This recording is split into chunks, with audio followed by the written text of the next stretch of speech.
I'm winning. Thanks, Mickey.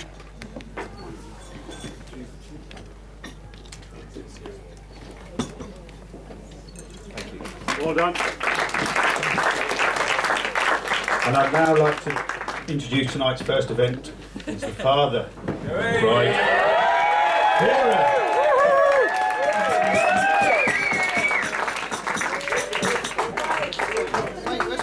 Oh my God. Hey, Darby, Joe, you're looking great.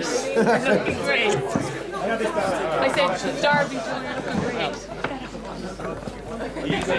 Has the clock started? Yeah. Do I take 5 minutes or 10 minutes to pour? Which one's the dog? There you go. Can't hear you. That's enough. It's vodka. Here. Our short bet's already lost.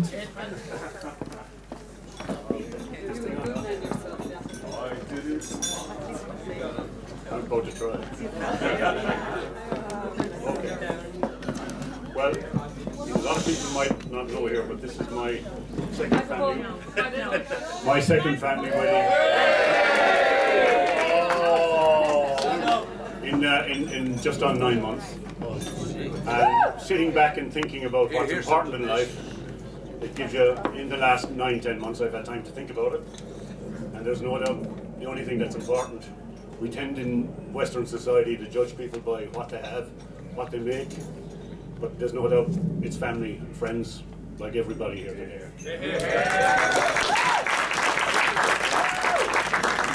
I would like to start, Jesus, I get these things. I would like to start by welcoming everyone here today, on behalf of myself and my darling wife Melissa. And when you consider the range of people that are here, you can't help but notice that almost every branch of the family tree is represented. My first welcome must go to those who came before us, to Peggy, to Jim and to Margaret, who have been great grandparents to Arlene and to Marcus on both sides of the aisle.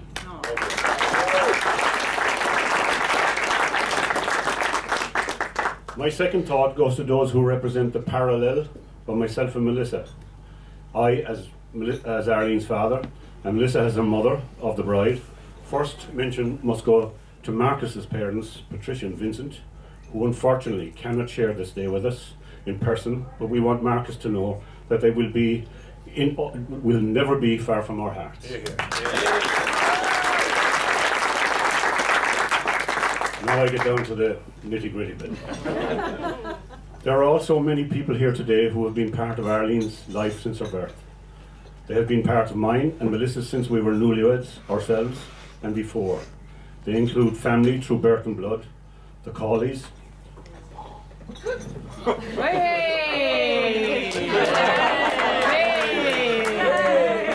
the Tobins in Australia, the Lantrys, the McAlarrys in Australia, the Niblocks, the Ashdowns in Australia, the Thornhills, and the O'Donnells in Australia, and some family that we have chosen for ourselves.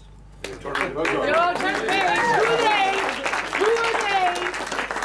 has bets on the short? Yeah. And the money over. All those money, right? Our special friends that have been with us for approximately 40 years. Whoa, you're old. To Dick and to Christy, Malcolm and Lucy, Dudley and Mary, Joe and Una, Marion and Landy, Paddy and Catherine Power, not to be mixed up with Pat the Woods, Titsy and Catherine. I know that's thin ice, Woods. As lifelong friends, they have shared with us all the stages of parenthood. We have experience with our girls, and we have shared the same with them and their families. It is, as always, an honour and a privilege to have you all here, and will be a great celebration as soon as I am done with a few pints of the Blackstone. From all the extended branches of the family tree that cannot be represented here today, love and best wishes have come from the world over, including Australia, Sweden, Canada, and every corner of the globe that my rather far-travelling family have invaded. One such place requires specific mention, and that, of course, is the Tobin home from home in Franchuk. I would like to make a quick mention to Johnny and Jenny Greaves, who are with us today, and I hope they realise that they have helped us to build what we call a wonderful home away from home, after opening their welcoming arms to us and introducing us to their own family and friends. I'm just going to turn the page.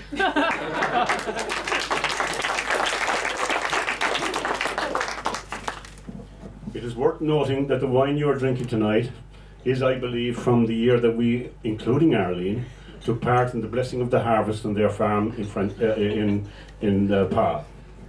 That could be a very good. That could be a very good sign because it's a damn good wine. The same priest that blessed that harvest also blessed me before I went skydiving with my daughters on my 60th birthday. So I think I was on God's good books that day. Now, in slightly backward order to the norm, my speech starts directed to Marcus. Just to keep Arlene on her toes and see if we can test her unwavering patience in the lead up to today. Where are you going, love, okay? Let's continue so. To Marcus, I would first like to thank you for doing me the honour of asking me for permission to request Arlene's hand in marriage. I remember thinking, I hope he picked the one that he keeps dipping in my pocket. I'm kidding. Really, we all know that asking for a father's permission today is a mere formality, especially when it comes to any of my girls, because they have their mother's independence, and as such would ultimately be making this decision for themselves. But regardless of that, it shows character in my book.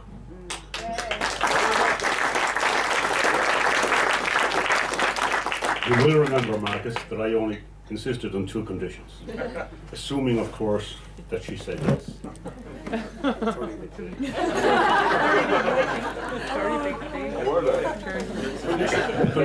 Condition 1, that if she said yes, no backsies. Condition 2, I knew he was an avid English rugby supporter, and he had to change his allegiance to Ireland.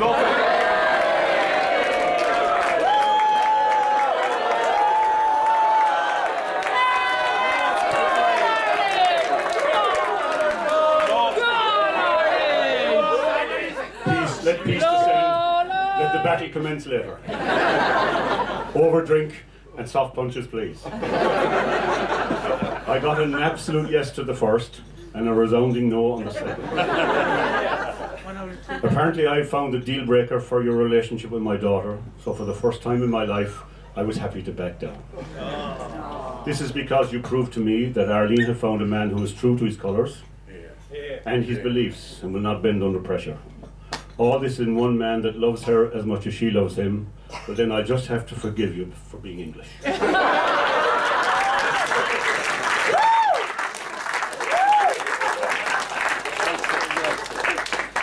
Marcus, I'm not going to say son-in-law, and I say the same to Gerald. In the last 9 months, I have found 2 sons.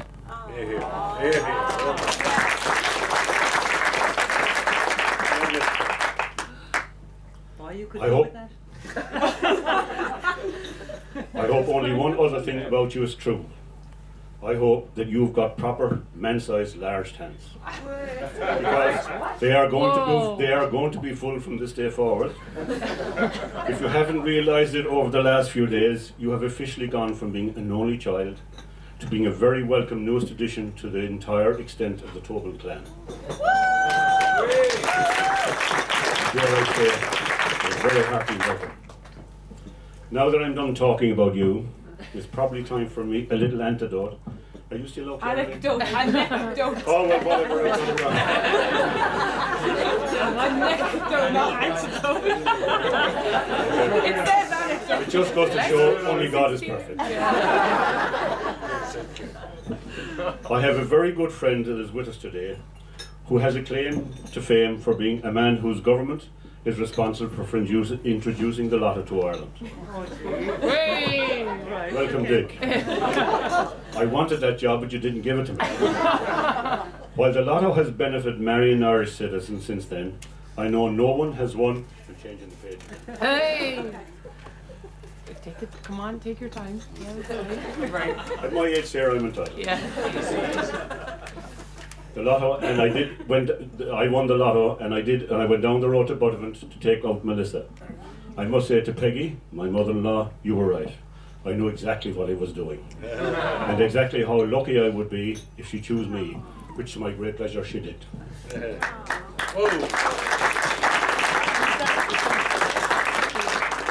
My beautiful wife and I have shared many a day together since our wedding and before. We have shared intimate times when there was just the two of us. We have experienced the best of days with all family together. Your own business. Jazz festival weekends with drunks, camping in America, and every day in Rahal, to name but a few. I want to say from that day I met you, Melissa, to this moment in time, every day has been special.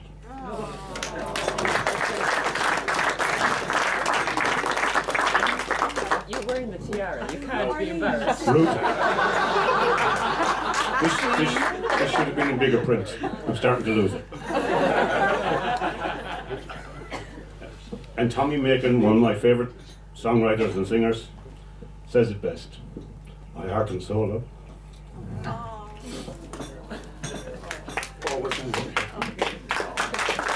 Are all within workers. Okay, enough of that. From one lotto win to the next three. The win on each occasion when Melissa gave birth to our three daughters. I love them all with all my heart, and I could not have been happier on each occasion when Sarah and Ruth followed. No second But of row for course- Dolphin, though. No, Dolphins lost my game. But of course Arlene came first, setting not only the barrier, but setting the world alight.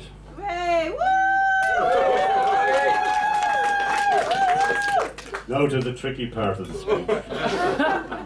How do you show your love and appreciation for a daughter in just a few lines? Arlene was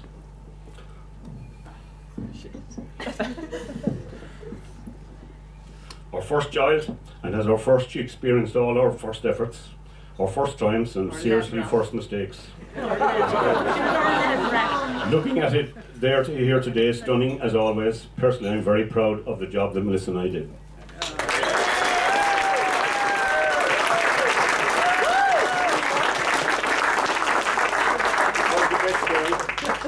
Should I do this quick or slow? We had 7 minutes. We had 7 minutes. Now I'm supposed to say a few embarrassing things about her when she was younger. I could mention running with walls in the school playground, holding her forehead together, not being able to get the key in the door after a night out. Martians being responsible for the tire tracks in the middle of the garden, which were very similar to the tire tracks of our car. How was it not her fault that the kitchen went on fire? But as she would likely come back with as many and a lot more stories about me, I think it would be better and safer all around if we called a truce.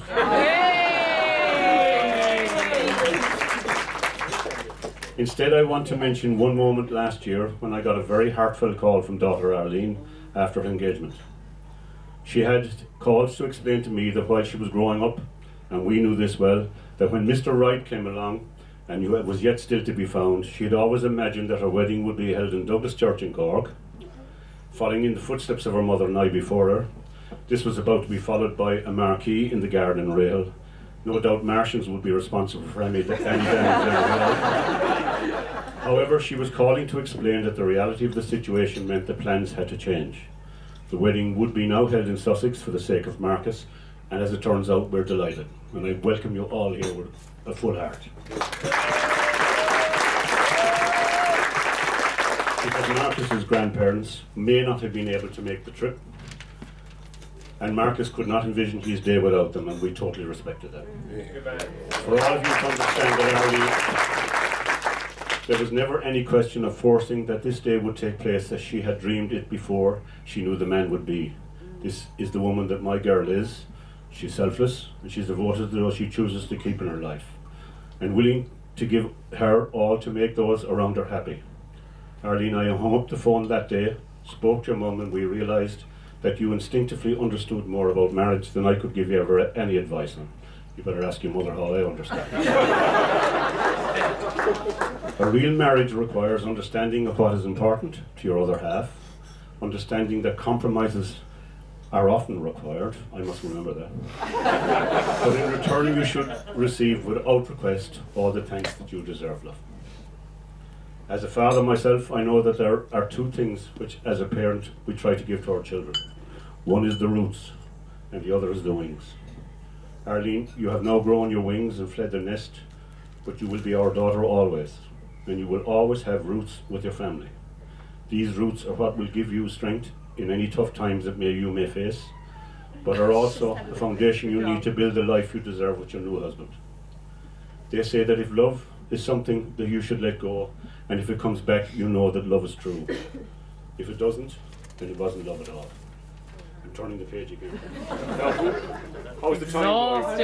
Exhausted. Who's in the frame?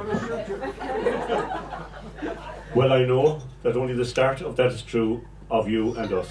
You will always be able to fly free, but I know in my heart you will always come back to us, to share with us your firsts, triumphs, successes, defeats, as Mrs. McCaffrey. After that, I had better finish so someone out there can know whether they've won their bet or not. But before I go, I would like to wish Arlene and Marcus enjoyment for today, the fulfillment of all your hopes and dreams for tomorrow, and love and happiness always. It is now my pleasure, folks, if you'd all stand and toast to Arlene and Marcus. Cheers. And I'm doing a walk. Get over here. Cheers, guys. Cheers. Before I get down to the podium, I do need to know who won the bet. It's all speeches. Oh, so hurry on. Which one will get round the close?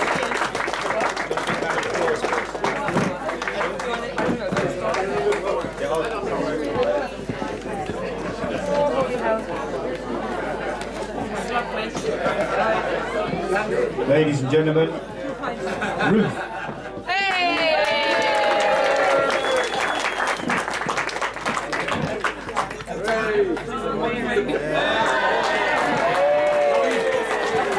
Stop casting aspirations into your wine. Thanks for seeing what's under the chair. Sit down.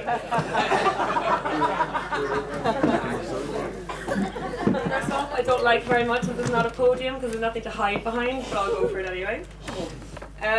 I've been told that you should start off a wedding speech by introducing yourself and your relationship to the newlyweds. So for anybody I haven't had the pleasure to meet yet, I'm Ruth and I'm Arlene's youngest sister. I'm very upset she's in my eye line because it was a lot easier last time. Sarah's a little bit down to the side and I'm going to be crying before I even get started. I have to start today, first of all, by saying to Arlene and Sarah, I can consider growing up with you both as my older sisters to have been nothing more than a privilege. Balling. I'm Sarah. And I am extremely grateful to have had the opportunity to watch you both enter into marriage in only the past year. You both represent to me someone to lean on. Shut up, Badger. You're ruining my moment, Badger. Let's wait for the dog, shall we? Thanks, Arlene.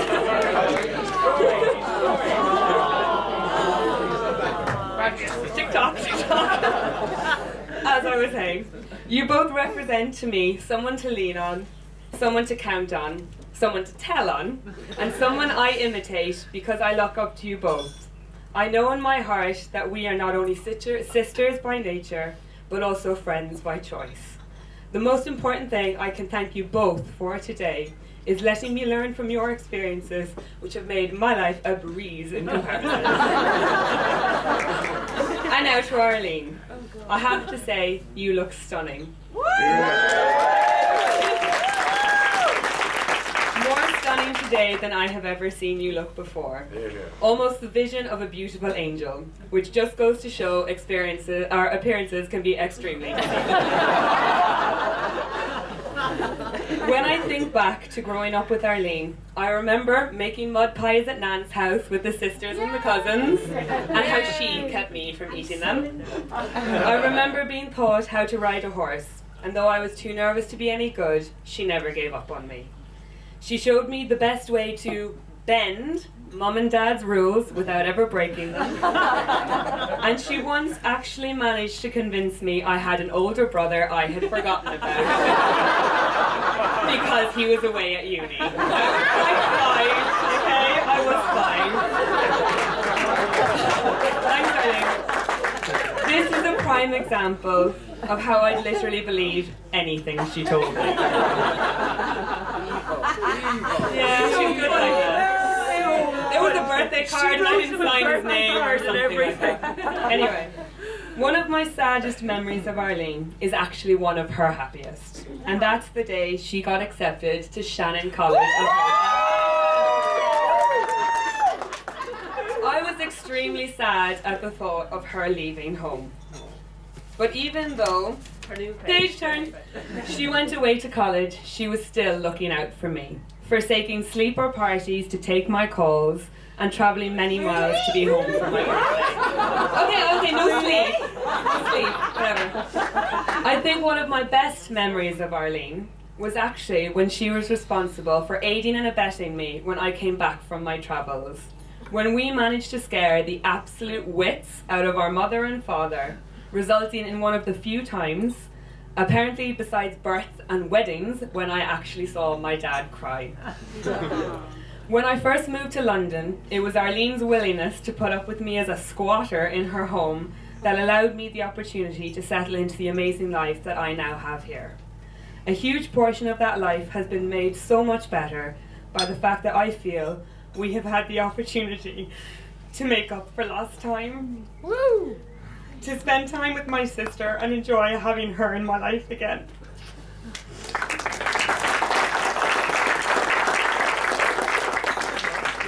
So when Arlene and Marcus first got together, I have to admit I was a little bit nervous. I could tell it was serious from the very start. It's hard not to know it's serious when you get a text from your sister on their first date proclaiming she has met the man she's going to marry. And Arlene is not... Second day. Sorry. Same difference. Arlene is not one for making proclamations she doesn't know for sure she's going to back up. In fact, she was more certain about Marcus than I have ever seen her about anything in her entire life. But I worried that the closer she got to him, the further away she'd get from me. That I'd lose my sister to him, but that's not what happened. Not only do I now see more of Arlene, I see a happier, even better version of her. It's like with Marcus, she is completely herself. And then so to Marcus. The guy we called that guy we like. The one that's good for her, or the one that really balances her out. Even if he is a twat.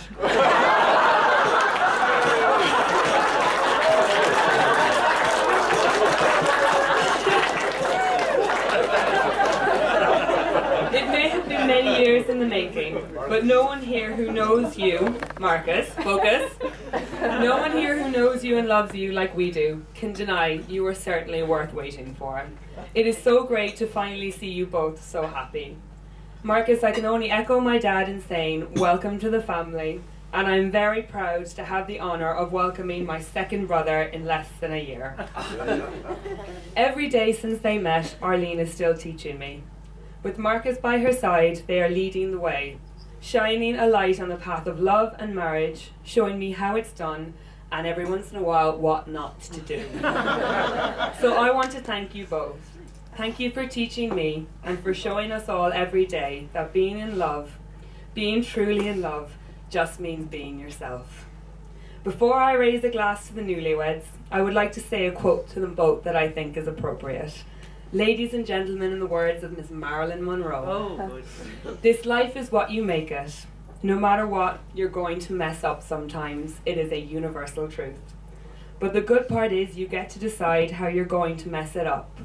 Girls will be your friends. They'll act like it anyway. But just remember, some come and some go. The ones that stay with you through everything, they're your true best friends. Stephanie and Hannah, just pointing you out. Don't let go of them. Also remember, sisters make the best friends in the world. As for lovers, well, they'll come and go too. Yeah, she said it, not me. And baby, I hate to say it, most of them, and actually pretty much all of them, are going to break your heart. But you can't give up. Because if you give up, you'll never find your soulmate. You'll never find that half who makes you whole and that goes for everything. Just because you fail once doesn't mean you're going to fail at everything. Keep trying, hold on, and always, always believe in yourself. Because if you don't, then who will? So keep your head high, keep your chin up, and most importantly, keep smiling. Because life's a beautiful thing and there is so much to smile about. Aww. Ladies and gentlemen, Mr. and Mrs. McCaffrey.